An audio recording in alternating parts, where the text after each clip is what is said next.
Hey everyone, welcome back to another episode of The Witcher 3. We have the Battle of the Vampires going on in the distance there. That is Regis fighting his good friend Dettlaff, because Regis is just such a good friend to Geralt. He is helping us, supporting our cause, and whenever we jump in there, we can assist him in this fight. But for now, before we jump into the fight, we need to prepare for it a little bit. And by that I mean we'll probably consume a black blood potion. I'm not really sure how much this will actually help against a higher vampire. They certainly do work pretty well against lesser vampires, but who knows, it might still be useful. Let's do it. And if it's not, well, I can always just load back to a previous state and pop another potion. Seeing as we can probably only pop 2, maybe possibly 3 potions, and then we won't be able to handle any more because of toxicity restraints. Let's see if we can also do a blade oil here. I'm thinking most likely brown oil. I can't imagine Dettlaff having too much defense, so I don't know how useful this corrosive oil will be. I don't even think poison will work on him. So yeah, we're going to go with brown oil, increases our chances of bleeding. How do you even bleed a vampire? And it's pretty much guaranteed that we will require some kind of healing. So I'm going to also pop a swallow potion before we get into combat. This does last quite a long time, so we don't really have to worry about running out. So yeah, it's like 7.5 minutes. Save our game, and let the ultimate fight begin against Dettlaff van der Eretein. That's his full name. Come on. Help Regis out.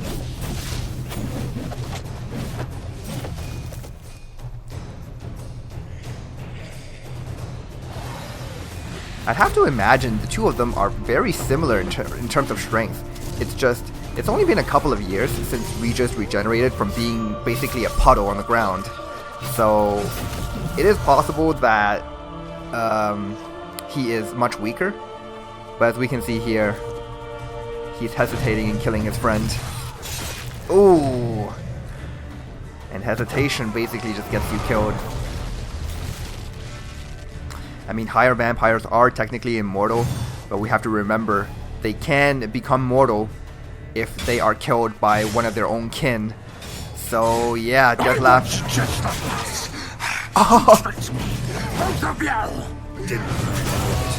Silence! Okay, so we're seeing pretty big damage here. One hit of his basically takes off half of our health, but we do have pretty superior regeneration here, so hopefully... Uh-oh. Yeah, that's pretty deadly. I'm just going to rely mostly on strong attacks and dodging for this one. I mean, I know our stamina is not going to last, but I don't think blocking will work against those very heavy attacks, so... Alright. I just want to test this. Okay, it kind of works. With Quinn Shield, it actually guards quite well against it. Oh, not bad. Okay. Alright, here we go. Now, Dettlaff, I want you to be serious with me.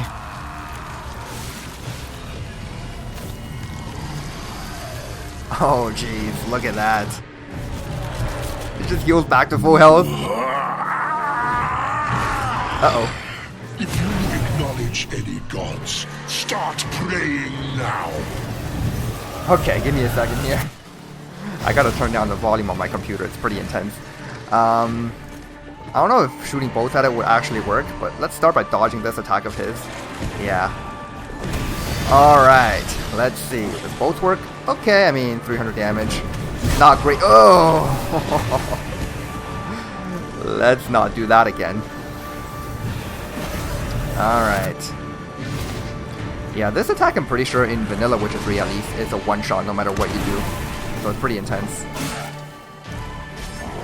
Let's see, what other tricks do you have? Oh! That's what you have. That just do like 90% of my health and damage. Oh, that's not good. It's a good thing we have some pretty solid regeneration here, but I'm not really even sure. Ah, damn it. I'm not even really sure how to deal with that. Whoa. I guess we can just keep running. Yeah, that's a crazy amount of damage. I did not expect it to do that much. But then again, this is supposed to be like the ultimate boss fight, so Come on, let's do this. Attempt number 2. Okay, here we go again. Let's see if we can actually avoid some of these attacks here. This one is a very easy dodge. The next one that he does though is not so easy. We gotta keep running maybe, and just keep note of where he is. Yeah, okay. I'm hesitant to dodge too much because stamina is a thing. So I want to try to preserve some of that, and that was definitely not a good idea. Should not have chained a couple of attacks there. Uh-oh. This is not good. Okay, let's dodge that again. I can hit him probably once, and then have to get out. Yeah. Because even that recovery of his does a ton of damage. What the heck? Oh, wow. Okay, I think what I need to do is I need to pop a Tawny Owl for this fight.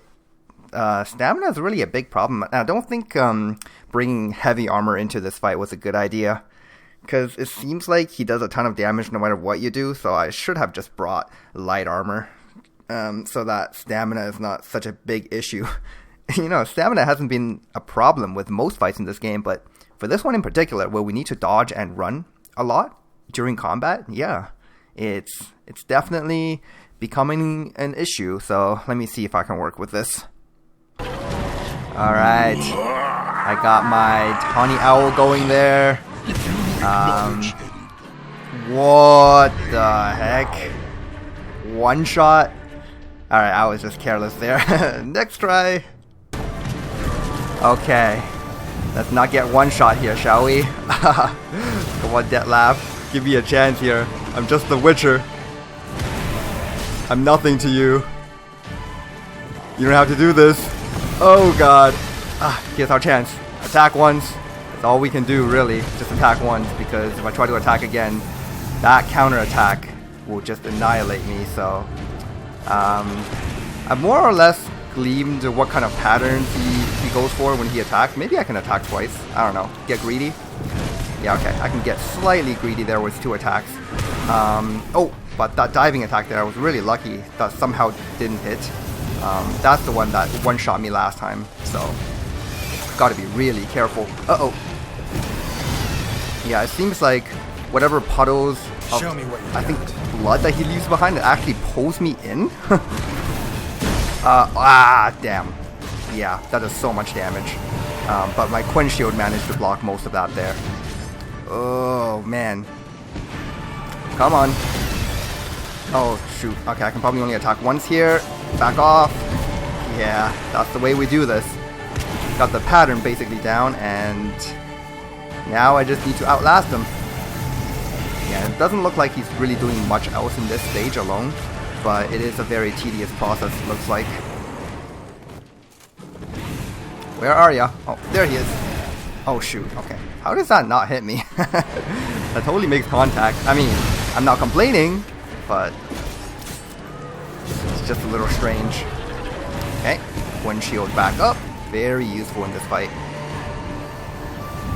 This fight is actually reminding me a little of the Corinthier fight, where he has a ton of health and he does a ton of damage, and I have to be exceptionally careful with attacking him, because if I'm not, things like that happen, and I basically just die. No!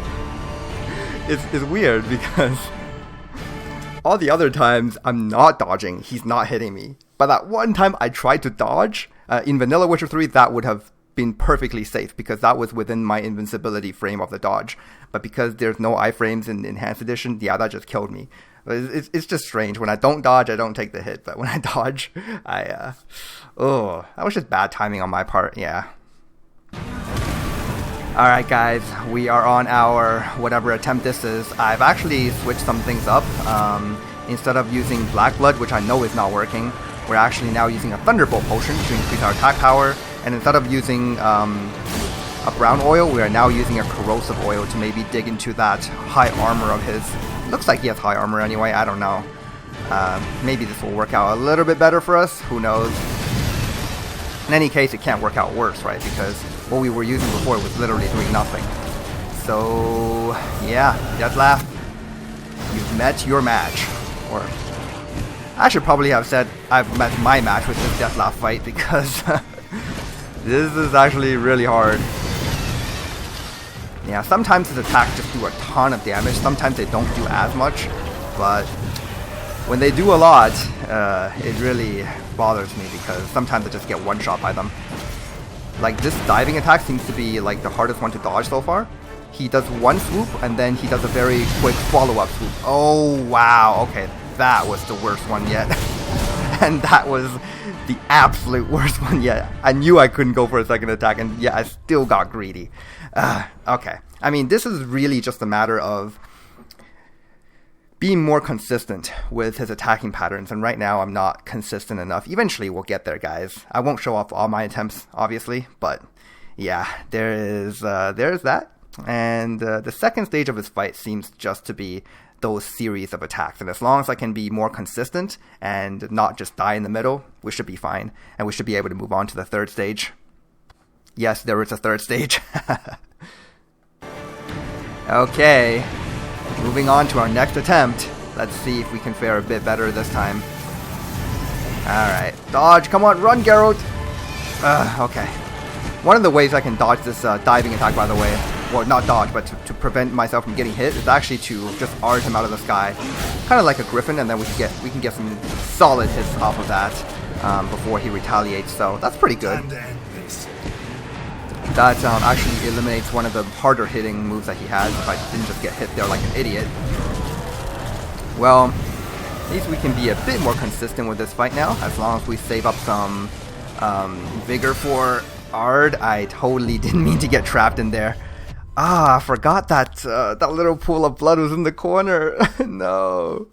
I'm sure you guys are sick of me dying here, but think of what I have to do here. Every time I die, I have to sit through this loading screen, and then I have to go through the first stage of the fight again. It's not too bad, honestly. It takes like 2 minutes every time. But, yeah, you know, given just how many times I'm dying here, it's growing weary on my patience. But I can do this. You know, this is the hardest boss of the game and the last one of the game. We have to be able to just like power through this, you know? This Enhanced Edition playthrough ends here with this. Well, it doesn't end here, but as far as the challenge goes, it's gonna end here with this fight. So we need to make the most of it. You know, as a matter of fact, for this attempt here, I think I'm just gonna show off the full thing. Maybe I can use it as kind of a, I don't know, a lucky charm or something. Maybe we'll get through it in this attempt. One of the more annoying things, though, is that every time I start this fight, Geralt automatically draws the silver sword. But, of course, we all know that Eretein acts with the silver sword, so I don't really need to draw the other sword. In fact, Eretein is even better. But for this stage of the fight, basically what I do is just, I block. Every time he blocks me, my enchantment actually deals a little bit of damage. And then I wait for his, like, super big attack when it's coming, whenever. Sometimes I just do, like, a little counter attack here. But then you have to be careful because he teleports behind me after you counterattack. So just to not take too much damage here, you have to kind of dodge away. When is he using his big attack? Come on. Dettlaff. There it is. I tried to parry that one. He didn't even like get close to hitting me there, so I wasn't able to get a block. Yeah, he's missing those attacks for some reason. Well, it doesn't matter. This stage of the fight is not hard at all. The real tricky part is this stage where, yeah, sometimes I just die to like the stupidest things, and consistency is the most important aspect to this stage of the fight. If I can be consistent, I can win.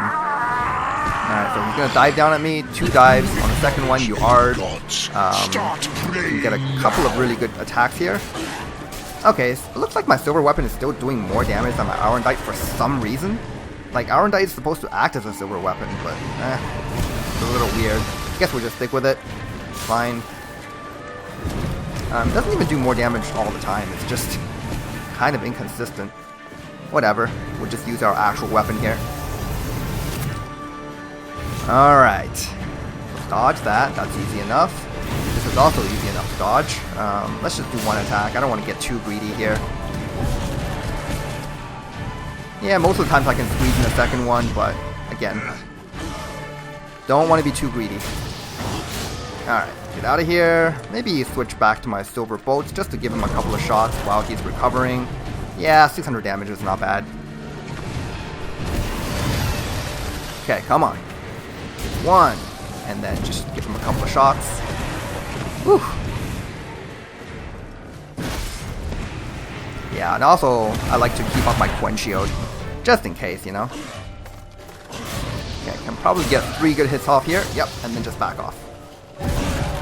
Get him with a boat. Very good. Don't even consider using boats in Vanilla Witcher 3, guys. It doesn't do anything. It's only a thing in Enhanced Edition, really. Alright, let's do 2 hits here. Back off. Shoot a boat. I'm onto you, Dettlaff. Onto your attacking patterns. Oh, let's back off. Yeah, it's not doing the most, like the best amount of damage, these bolts, but it's doing something. And something is always better than nothing. Ugly bastard. Yeah, ugly bastard indeed. Oh, no, no, no, no! Oh my goodness, good thing we didn't die to that. Wow, I gotta be really careful with those things that suck me in. Oh, jeez.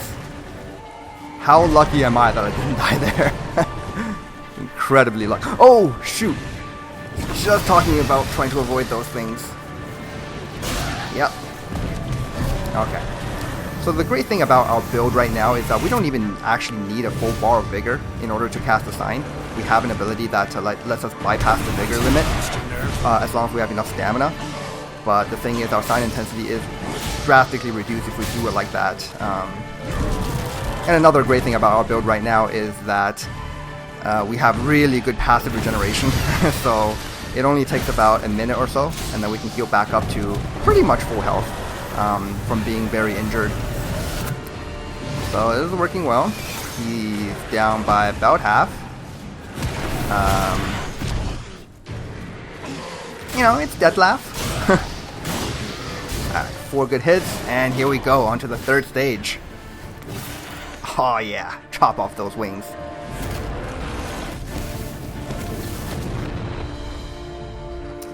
Ooh. Oh, he got the bite on me. Oh.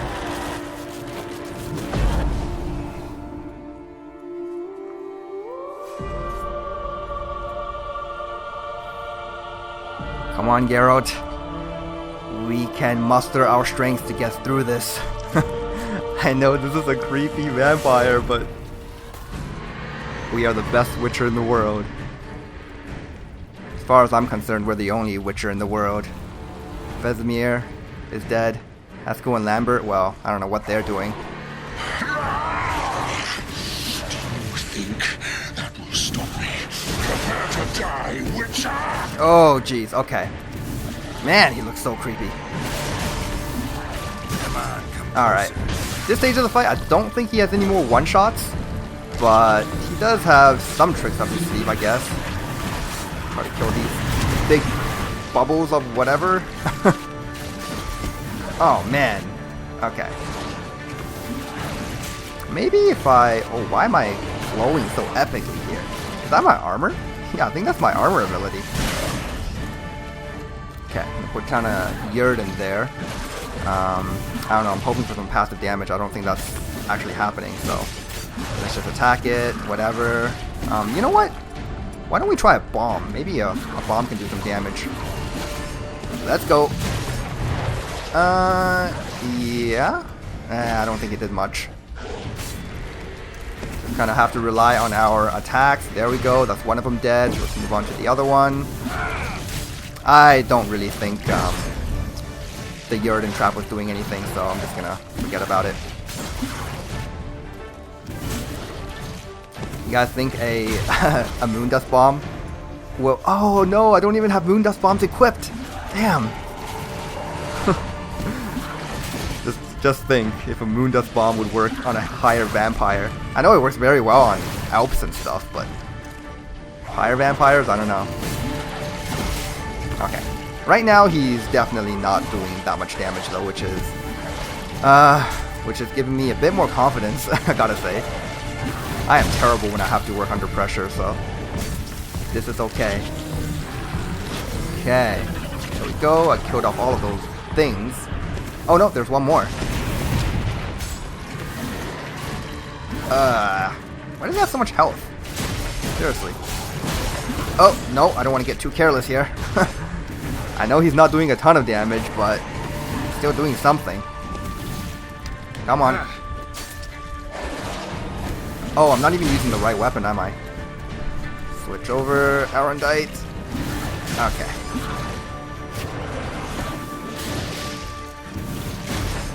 Ah, damn it! Come on. Got this. We got this, Geralt. Oh no! My health is so low. Okay, here we go. What are you doing now? Oh my god, that is so creepy. Finish you off. Ha! Oh yeah. Oh wow, we just chopped him in half.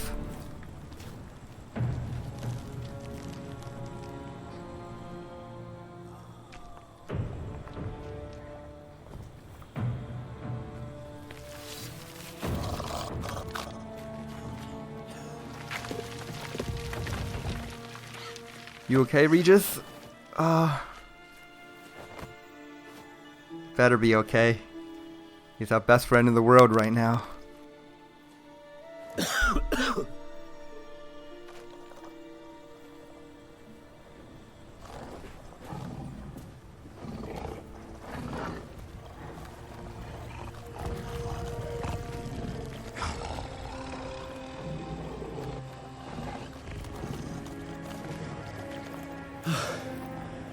Leave him to me.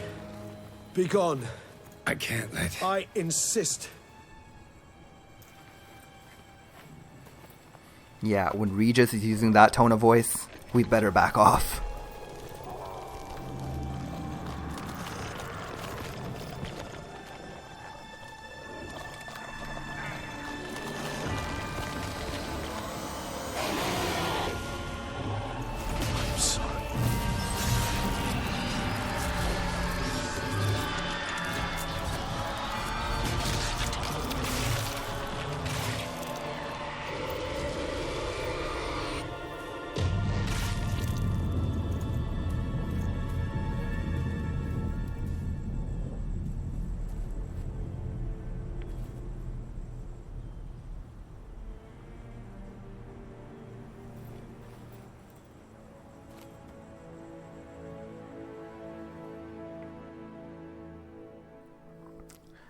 Oh god.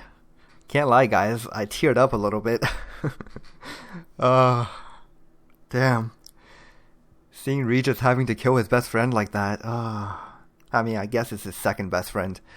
Geralt technically is his best friend, otherwise he wouldn't have done what he did. I mean, I can analyze the situation a bit more a bit later, but wow. Somehow, just seeing Dettlaff die like this so unjustly. I mean, think about what he went through. He had his love stolen from him. He was betrayed. In fact, he never really had a love to begin with because Syanna was just like using him. Not from the very beginning, but, you know, at least at some point. What a smashing ensemble. We'll talk about it a bit later. Shut up. I look like a twit. The caftan is sewn of the best fabrics available, and according to the best tailoring practices. But one must have a modicum of taste to appreciate this. Even the most exquisite robes cover only deficiencies in beauty, never in refinement. Yeah, I don't disagree that this outfit looks good, but does it have to be this kind of weird teal green color? Can it be red like what he's wearing, or even white or black? I think even a really dark blue will work as well, but this bluish green, I don't know, it doesn't please the eye, so to say. Yeah, it's strange, especially on Geralt. I mean, if you put anything but heavy armor or, a studded vest on Geralt, it looks ridiculous, but still, this is just, it's on a whole new level, honestly. Yeah, so we are used to wearing something different here. Usually wear something different, better suited to my trade. Got nothing against this particular outfit, though.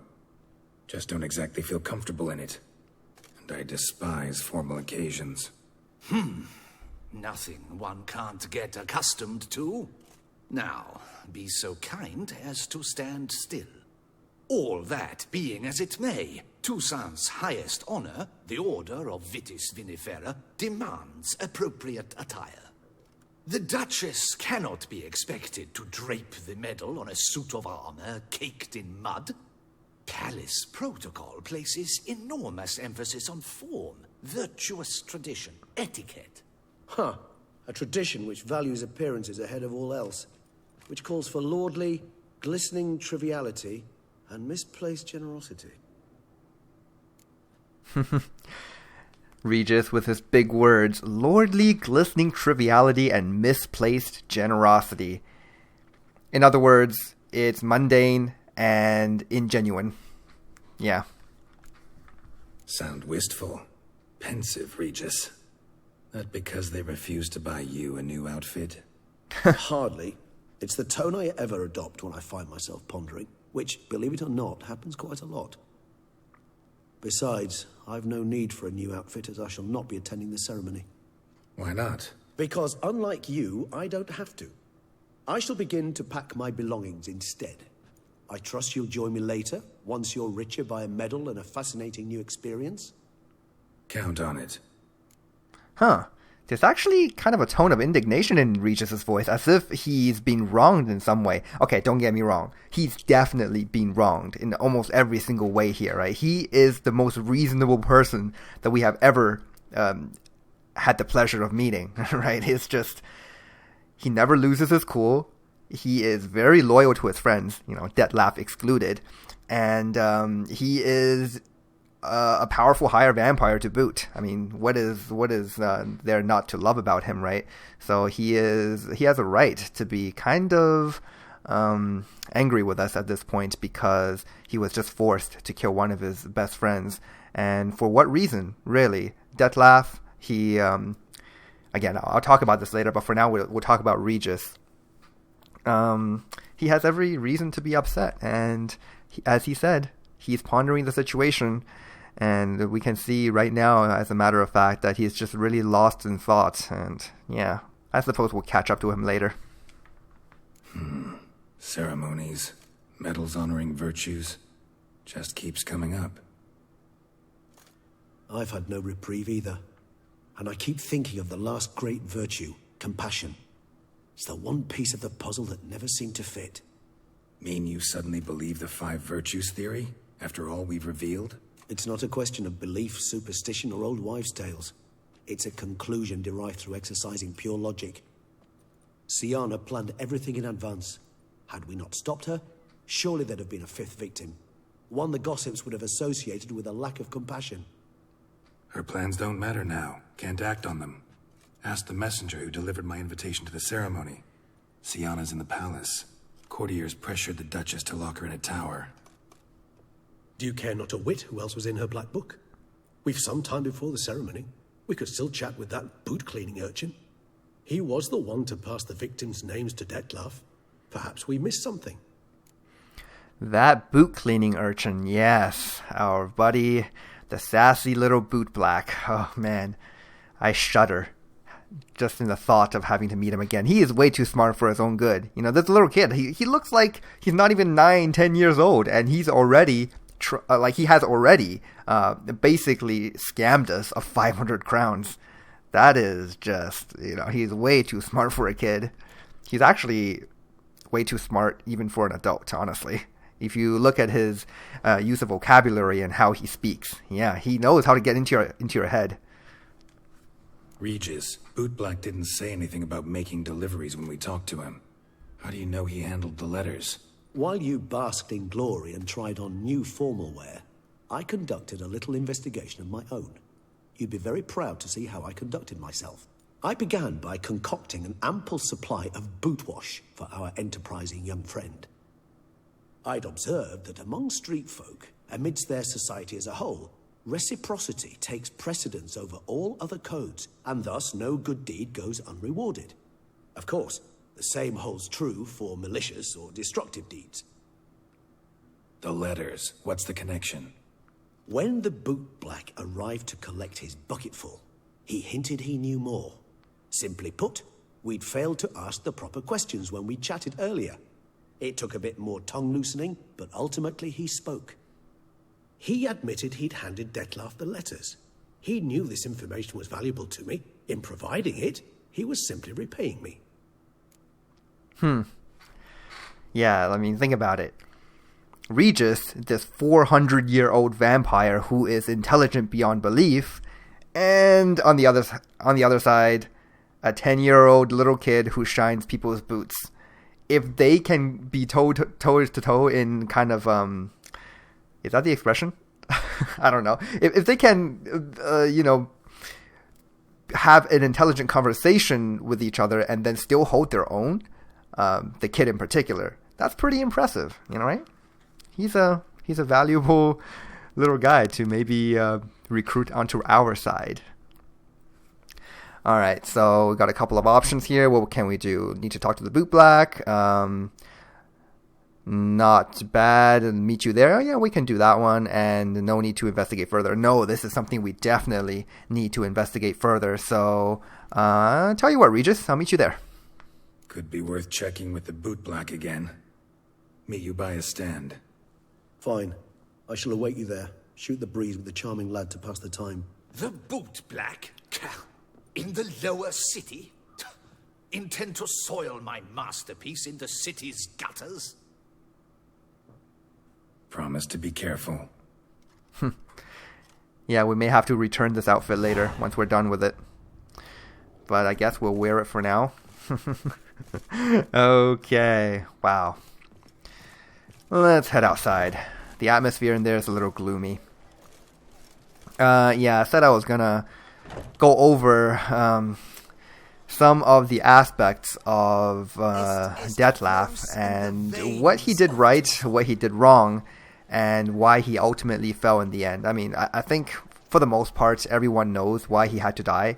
That's because he just went crazy, right? Like, he's this perfectly normal person. It's just when things don't go his way, when he is rushed by kind of overwhelming emotions, he just can't control his anger. He has to, release his anger somehow. If it's not in the form of sending vampires to attack Beauclair, then it's like having a fight with Regis, and then ultimately a fight with Geralt. We really couldn't have stopped his anger at that point. And based on how he was like transforming into his higher selves, we can know that he was basically exhibiting the same kind of emotional distress that Regis was experiencing when we were in Tesha Mutno, when Regis was undergoing that whole bloodlust ritual thing. And we can see there that had we released Regis out of that cave there, he probably could have killed Geralt right then and there, because he really couldn't control his power at that point. Dettlaff is probably just the same, except it takes much less to anger him. And I feel like Regis deep down inside knows that even though they are both higher vampires, he is basically prohibited by higher vampire law to kill another one of his kind, to even fight another one of his kind. But again, deep down inside, Regis understands that it's only a matter of time, that even if we stop him this time, he will just go on another rampage, and he could possibly kill someone who matters to Regis, or even just like kill a bunch of innocent people. That would have been possible, however unlikely. And at this point also, if Regis didn't step in, it probably could have just spelled the end for Geralt altogether. And I'm sure he accounted for all of that before going in for the kill. Only a higher vampire can kill another higher vampire, and that's why at that point he was like, Geralt, back off, I insist, you have to let me do this. And then he just went for it. What the heck does this knight want from me? He's just like running circles around me. Yeah, but we also have to think about just how much Dettlaff himself went through. He was wronged in every single way, as I said earlier. Everything was fine and dandy. He had this person that he loved, Sienna, who I suppose she also loved him up to a certain point, until she realized, I'm supposed to be nobility. I'm supposed to be one sitting on the throne in Beauclair, and not my younger sister. Just because I was born during an eclipse, it doesn't mean that I have to be kind of ousted as part of royalty, especially if it means I have to just survive out there on my own while my sister is sitting in her palace, drinking her fancy wine and, keeping watch over this Eye of Tucson, whatever it was called, that relic.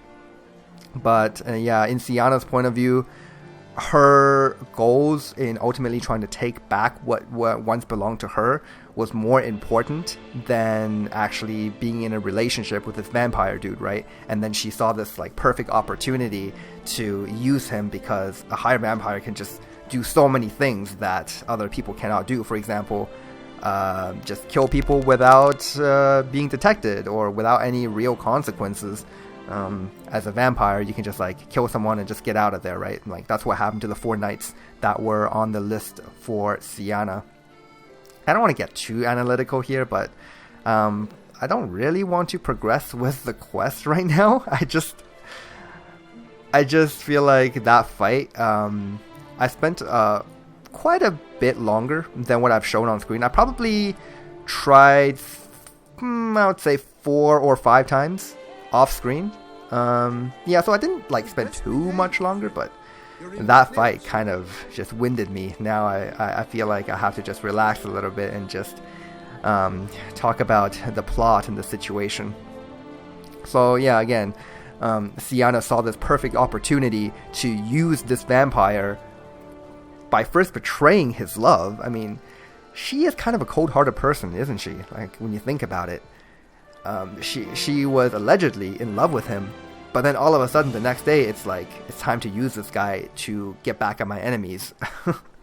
That's kind of crazy. So to kill these 4 knights, we still don't know at this moment who the 5th person is. Someone apparently who exhibits compassion, or is supposed to exhibit compassion, but failed to do so. We will find that out eventually when we talk to the boot black kid again. Find out what kind of letters are being passed around. So this Dettlaff guy, he really just wanted to live a normal vampire's life to fit in amongst the crowd, to find love of his own, which he did find. What was her full name? Renawed? So not even Sienna. In fact, what is Sienna's full name?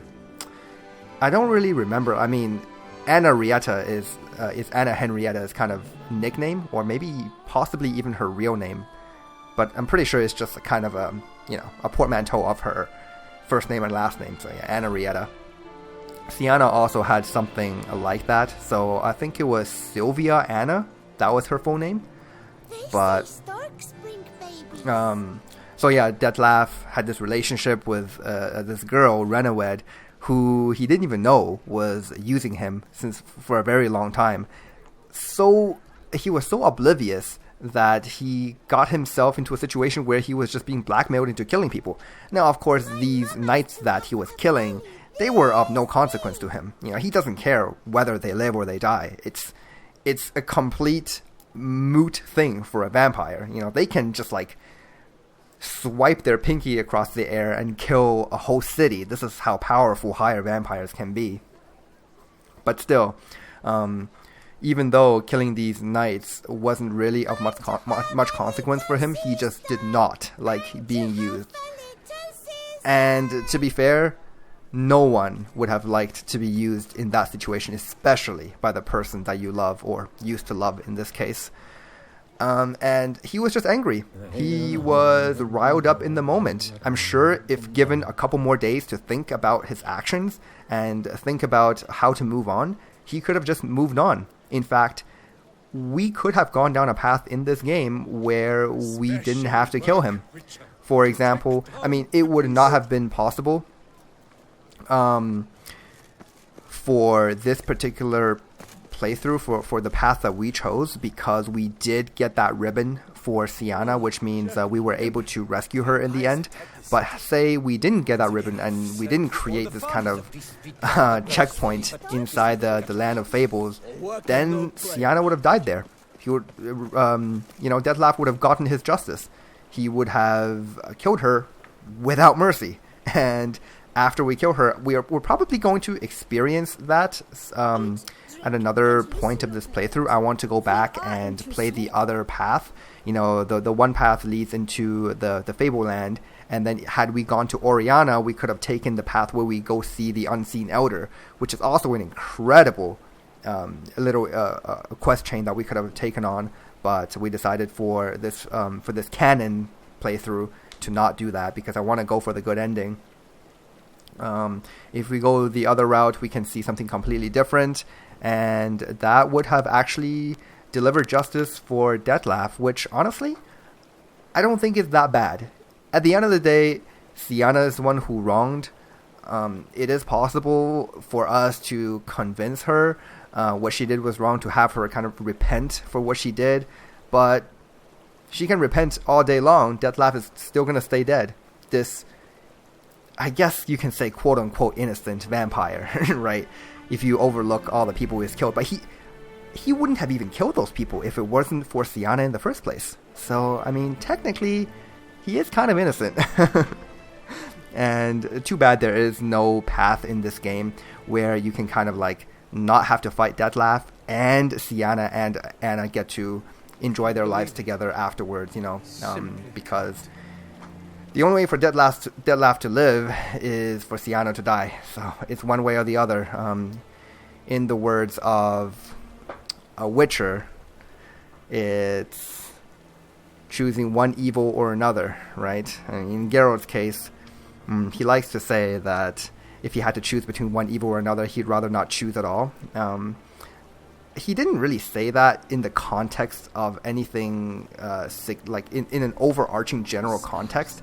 Actually, when he first said that quote, this would have been in the very first Witcher books, The Last Wish. I think he was talking to, what was that guy that Renfri was trying to kill? Damn it, I forgot his name. Hold on, wait. I can think of it. It's like right there on the tip of my tongue. Stregaborg? No, wait, no, that's something else. That's actually a runestone. But it's something like that. It's like a mage in a tower, right? And they were, the mage and Geralt were having a conversation, saying something, discussing about morality, and then Geralt says, you know, I can't choose one evil or another, because if it has to come down to that, I would rather let the world die. Something like that. And that's like one of Geralt's signature quotes. What was I talking about again? Yeah, with Dettlaff in particular, I don't think the book version of Geralt would have actually taken on this contract.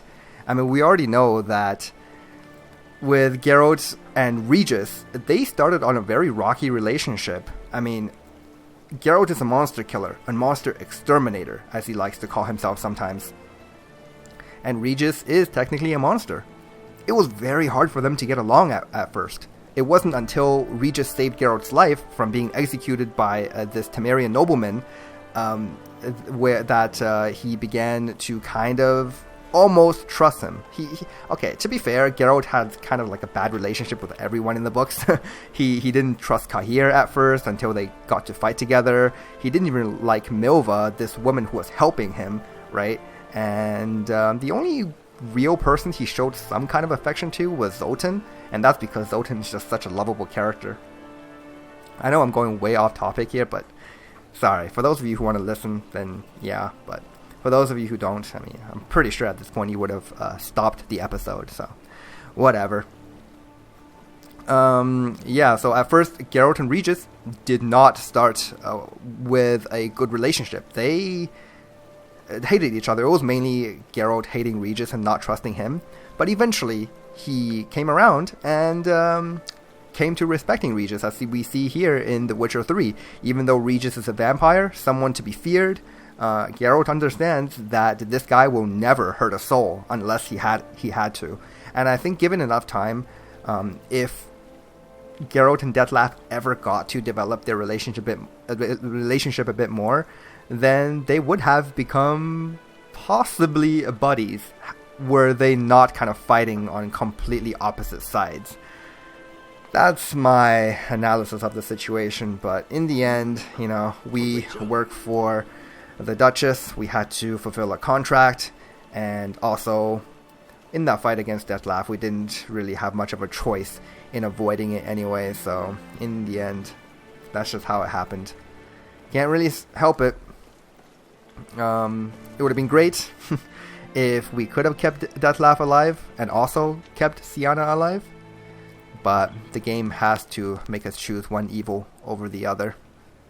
That's just the way it is in this game, and in many respects, that's what makes this game so awesome. Alright, well, I'm done talking. What I want to do now is nothing special. We do still have a lot of books that we haven't read yet, so yeah, we're going to read a couple of books, and then we're going to end things here. Man, that was a really intense boss fight. I really like that. The third stage of the fight, admittedly, is kind of easy. It's mainly just the second stage that was tricky. But, yeah, not bad. Okay, so let's read some of these. Alps Bruxa's dangerous cousins. So yeah, that is the plural for Bruxa. I was wondering, like 2 episodes ago, how the plural for that would go. In the course of my research into Bruxa, I have stumbled upon certain inconsistencies that in no way correspond with what we already know about these dangerous vampires. My investigations have revealed that these seemingly erroneous accounts were in fact describing an Alp, not a Bruxa. It is an extraordinary discovery, a true milestone in the classification of these monsters. Even though legends tell of these vampires turning into pitch-black hounds or venomous toads, personally I do not believe an Alp is capable of such polymorphy. However, it is almost certain that similarly to a Bruxa, an Alp may transform itself into a beautiful woman. This ability allows the species to blend seamlessly into crowds. To think that I may have passed such a monster completely unaware is fascinating. One of the fundamental differences between Alps and Bruxa is their fighting style when in the form of a vampire. Alps also possess the ability to turn into fog, which allow them to move noiselessly and attack by surprise. Most likely this is the root of the name common folk have given them, fleetlings. Oh.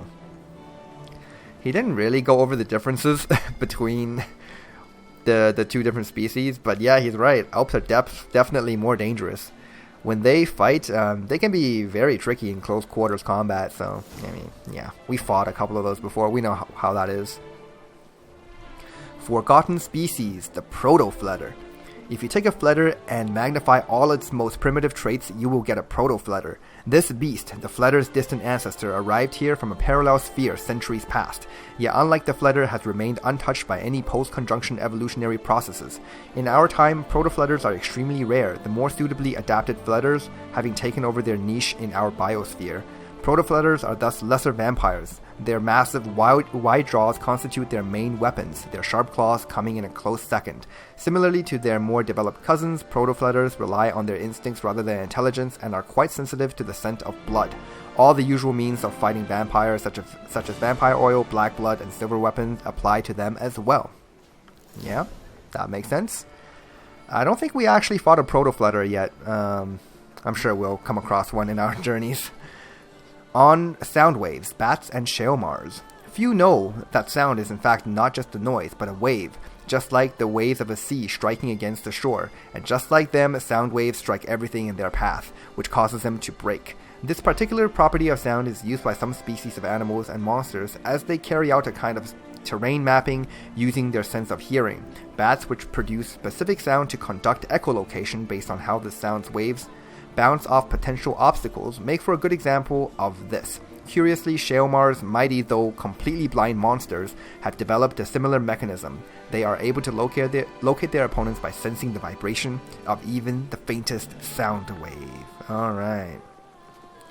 I'm not sure if comparing sound to waves in the ocean is that apt of a comparison. I mean, yes, sound is a wave, but the most important thing about sound being a wave is that there is... what is that word? There is... I'm trying to think back on my physics lessons from college. It's a... Yeah, I don't know. Forget it. I don't want to make a fool of myself and say the wrong word here. Anyways...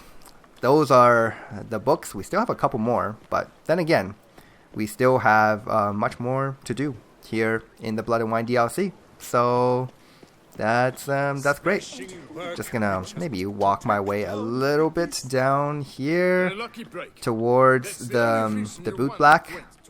Oh boy, it says talk to him during the day. I hope it's still the day by the time I arrive there. I'm pretty sure it will be. Anyways, guys, we're gonna end this episode here. Amazing boss fight. I don't think it's actually more challenging than Vanilla Witcher 3 because we did have a lot of powerful recovery going on in that fight. Had we not had those recovery options, we surely would have failed that one.